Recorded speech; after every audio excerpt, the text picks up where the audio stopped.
अस्सलाम वालेकुम स्टूडेंट्स। आज का जो हमारा टॉपिक है वो है हमारा चैप्टर नंबर 3 का टॉपिक, जो कि आज स्टार्ट हो रहा है। और ये चैप्टर है आपका गैसेस का। इसमें स्टूडेंट्स सबसे पहले जो है हम स्टेट्स ऑफ मैटर को डिस्कस करेंगे। स्टेट्स ऑफ मैटर जो है आपको सबसे पहले पता होना चाहिए कि स्टेट्स ऑफ मैटर जो है वो बेसिकली 4 स्टेट्स ऑफ मैटर जो है वो एग्जिस्ट करता है। मैटर 4 स्टेट्स में एग्जिस्ट करता है। अब वो 4 स्टेट्स कौन सी वाली हैं, इनको हम वन बाय वन में डिस्कस कर लेती हूँ। सबसे पहले जो है आपकी जो स्टेट ऑफ मैटर है इसे हम कहते हैं solid. Second state of matter जो है that is called as liquid, and third state of matter is called as gas, and the fourth state of matter is called as plasma. तो students ये चार जो हैं स्टेट्स ऑफ मैटर हैं जिसमें matter जो है वो बेसिकली एग्जिस्ट करता है। तो हम सबसे पहले क्या करेंगे, जो हम उन्हें डिस्कस करना है प्रॉपर्टीज़ ऑफ गैसेस को। तो इसमें हम सबसे पहले जो है गैसेस की प्रॉपर्टी को डिस्कस करेंगे, फिर लिक्विड्स की प्रॉपर्टीज़, सॉलिड्स की प्रॉपर्टीज़ वगैरह को। इस तरह से जो है इन सारी स्टेट्स ऑफ मैटर की प्रॉपर्टीज़ को हम वन बाय वन डिस्कस करेंगे। तो स्टूडेंट्स स्टार्ट लेते हैं हम। हमने जैसे कि स्टेट्स ऑफ मैटर को डिस्कस कर लिया है, अब हम प्रॉपर्टीज़ ऑफ जो गैसेस हैं, प्रॉपर्टीज़ ऑफ गैसेस को डिस्कस करते हैं। तो स्टार्ट में हम सबसे पहले जो है इसकी फ़र्स्ट प्रॉपर्टी को डिस्कस करते हैं, दैट इज़ इट्स वॉल्यूम। तो वॉल्यूम को अगर हम स्टूडेंट्स डिस्कस करें कि वॉल्यूम जो है गैसेस का वो कैसा होता है और किस तरह से जो है ये प्रॉपर्टी जो है एग्जिस्ट करती है गैसेस के अंदर, तो इसको डिस्कस कर लेते हैं। तो स्टार्ट लेते हैं हम वॉल्यूम से। तो gases do not have a definite volume and occupy all the available space. तो स्टूडेंट्स जैसा कि यहाँ पर मेंशन किया गया है कि गैसेस जो हैं इनका कोई डेफिनेट वॉल्यूम नहीं होता। दे do not have a definite volume and occupy all the available space. तो हम कहते हैं कि जो भी कंटेनर होगा, जिस कंटेनर में भी आप इसको रखेंगे गैस को, तो वो उसका वॉल्यूम जो है ये अटेन कर लेगा, अडॉप्ट कर लेगा। तो गैसेस जो हैं वो अडॉप्ट कर लेती हैं जिस भी कंटेनर में आप उसको पुट करेंगे, उसमें डालेंगे, तो उसका जो है उस कंटेनर का वॉल्यूम ये क्या कर लेंगी, ऑक्यूपाई कर लेंगी, अडॉप्ट कर लेंगी। तो दैट्स वाई हम कहते हैं कि इनका कोई डेफिनेट वॉल्यूम नहीं होता। So gases do not have a definite volume and occupy all the available space. जो भी अवेलेबल स्पेस होगी ये सारी की सारी ऑक्यूपाई कर लेगी gases. And the volume of the gas is the volume of the container. तो बेसिकली हम कहते हैं कि जो गैस है, जो वॉल्यूम होता है गैस का, वो एक्चुअली वॉल्यूम होता है कंटेनर का जिसमें आप इसको डालते हैं। तो स्टूडेंट्स ये इसकी फ़र्स्ट प्रॉपर्टी थी गैसेस की। अब हम मूव करते हैं towards the second property of gases, जो कि क्या है, शेप। अब हम शेप को डिस्कस करें अगर स्टूडेंट्स, तो शेप को अगर हम देखें तो दे do not have a definite shape. तो गैसेस जो होती हैं उनका प्रॉपर उनकी कोई शेप भी नहीं होती। हम कहते हैं they do not have a definite shape and take the shape of the container. तो जिस कंटेनर में आप इसको डालेंगे तो उस तरह से जो है ये उस कंटेनर की शेप भी ले लेती हैं। जिस तरह से मैंने भी आपको बताया कि गैसेस का वॉल्यूम नहीं होता, तो जिस कंटेनर में आप उसको डालते हैं तो उसी का वॉल्यूम जो है ये अडॉप्ट कर लेता है। सेम इसी तरह जिस कंटेनर में आप इसको डालेंगे तो शेप जो है ये कंटेनर की शेप ले लेती हैं गैसेस।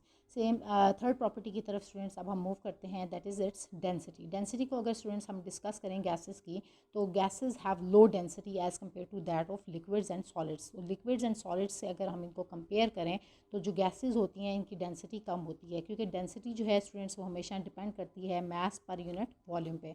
तो इनका वॉल्यूम जो है वो एक आपको बताया कि कोई ख़ास डेफिनेट वॉल्यूम नहीं होता।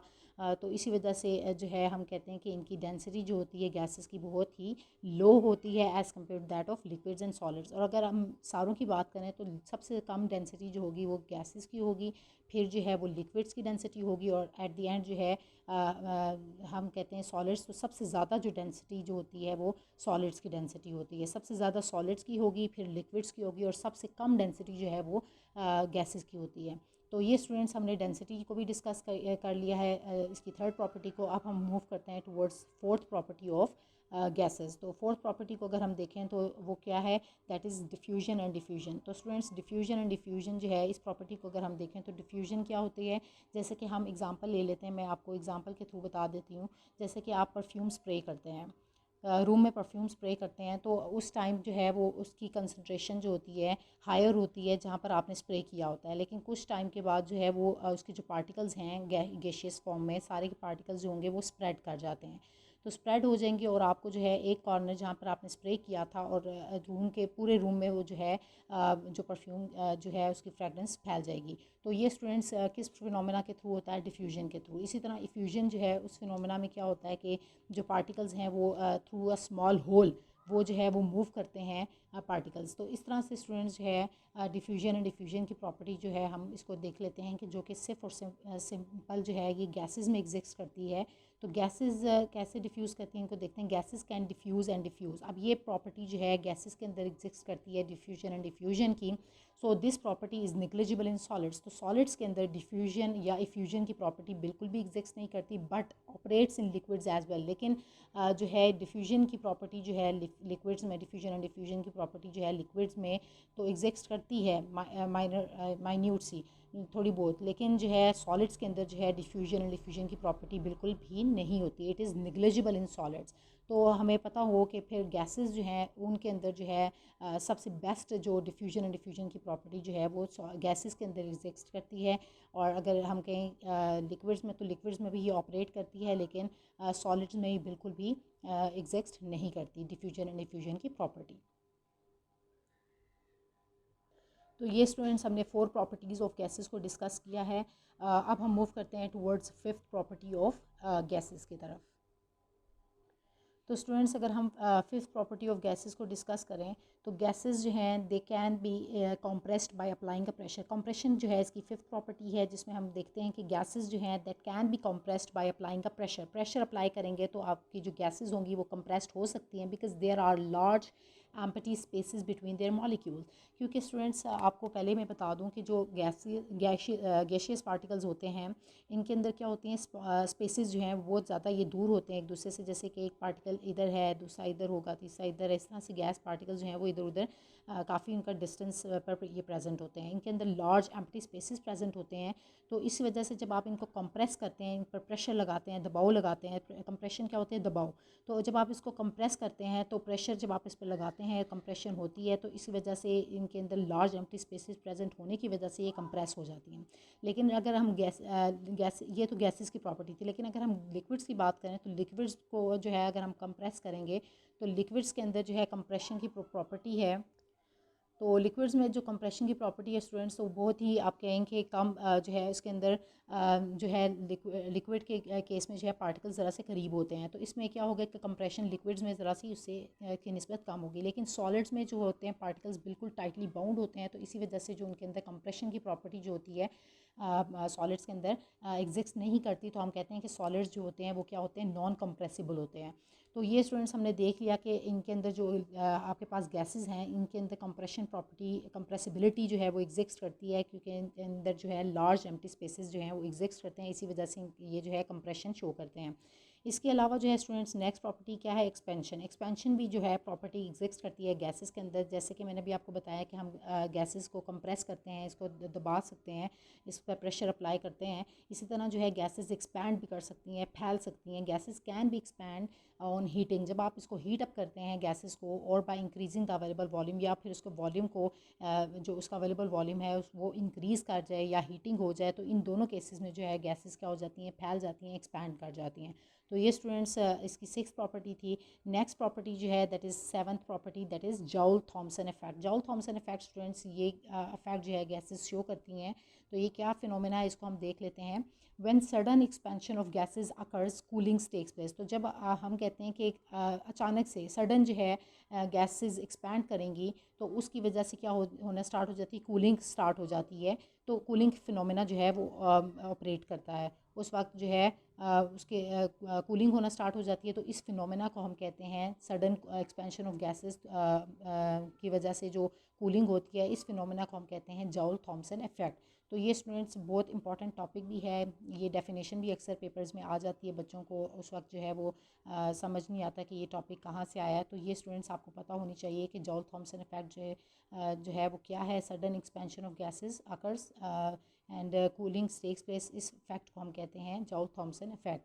तो ये स्टूडेंट्स जो है जॉल थॉमसन इफेक्ट को भी हमने डिस्कस कर लिया। अब हम जो है next property that is motion, जो है प्रॉपर्टी ऑफ गैसेस, ये भी तो मोशन जो है वो कैसे एग्जिस्ट करती है आपके जो है प्रॉपर्टीज़ गैसेस के अंदर कैसे एग्जिस्ट करती है, तो इसको हम देखते हैं स्टूडेंट्स। तो मोशन जो है वो क्या है, molecules of gases are in a constant state of random motion. तो स्टूडेंट्स यहाँ पर ये इंपॉर्टेंट बात है, आपको पता हो कि जो गैसेस गैशियस पार्टिकल्स होते हैं, तो इसमें जो मॉलिक्यूल्स ऑफ गैसेस होते हैं वो constant state of random motion में होते हैं, हमेशा जो है वो रैंडमली, जैसे रैंडम कहते हैं ना कि इरेगुलर मोशन, कोई एक ख़ास मोशन नहीं होती, रैंडम को हम कहते हैं इरेगुलर मोशन। यहाँ पर मैं मेंशन भी कर देती हूँ, दिस इज़ इरेगुलर मोशन। तो पार्टिकल्स जो गैसेस के जो हैं इधर उधर, जैसे डस्ट पार्टिकल्स आपने देखा होगा, जब आप डस्टिंग कर रहे होते हैं तो डस्ट पार्टिकल्स जो हैं वो किस तरह से इधर उधर मूव कर रहे होते हैं, तो इसी तरह आप वैसे भी डस्ट पार्टिकल्स को देखें, उनकी मोशन को देखें, तो वो इरेगुलर मोशन होती है, कोई एक ख़ास मोशन नहीं होती। तो पार्टिकल्स जो हैं उसके रैंडम मोशन में होते हैं and they can exert a certain pressure on the walls of the container. तो इसी तरह ये प्रेशर एक्सर्ट कर रहे होते हैं जिस कंटेनर में आप इनको रखते हैं, गैशियस पार्टिकल्स एग्जिस्ट करते हैं, तो उसके जो वॉल्स होती हैं उस कंटेनर की, उस पर ये प्रेशर अप्लाई कर रहे होते हैं and this pressure is due the number of collisions. और ये प्रेशर किस वजह से होता है, उनके अंदर जो नंबर ऑफ़ कोलिजन्स होती हैं आपस में, जब गैशियस पार्टिकल्स एक दूसरे के साथ टकरा रहे होते हैं, आपस में टकरा रहे होते हैं या फिर वॉल्स ऑफ कंटेनर के साथ, तो उसकी वजह से वो प्रेशर एग्जर्ट कर रहे होते हैं और इस वजह से उनके अंदर जो है रैंडम मोशन जो है वो पाई जाती है। तो ये स्टूडेंट्स मोशन थी जो कि एग्जिस्ट करती है रैंडम मोशन गैशियस पार्टिकल्स के अंदर। तो अब लास्ट प्रॉपर्टी है दैट इज़ इंटरमोलेकुलर फोर्सेस, इसको हम डिस्कस कर लेते हैं, जो कि प्रॉपर्टी है गैशियस पार्टिकल्स की। तो हम कहते हैं this is also a property of gas. So intermolecular forces को अगर हम स्टूडेंट्स डिस्कस करें, तो इंटरमोलिकुलर फोर्सेस जो होती हैं गैसेस के अंदर, दीज आर वेरी वीक। अब हम कहते हैं कि वीक क्यों है, तो मैंने भी आपको बताया कि जो गैशियस पार्टिकल्स होते हैं इनके अंदर जो ये पार्टिकल्स जो हैं ये एक आपस में एक दूसरे से बहुत ज़्यादा दूर होते हैं। तो जाहिर सी बात है, जब ये एक दूसरे से बहुत ज़्यादा दूर होंगे तो क्या होगा कि इनके अंदर जो इंटरमोलिकुलर फोर्सेस आपस में जो फोर्सेस होंगी वो क्या हो जाएंगी, वीक हो जाएंगी। तो स्टूडेंट्स यही रीज़न है कि हम कहते हैं कि इंटरमोलिकुलर फोर्सेस जो होती हैं गैसेस के अंदर वो क्या होती हैं, दीज आर वेरी वीक।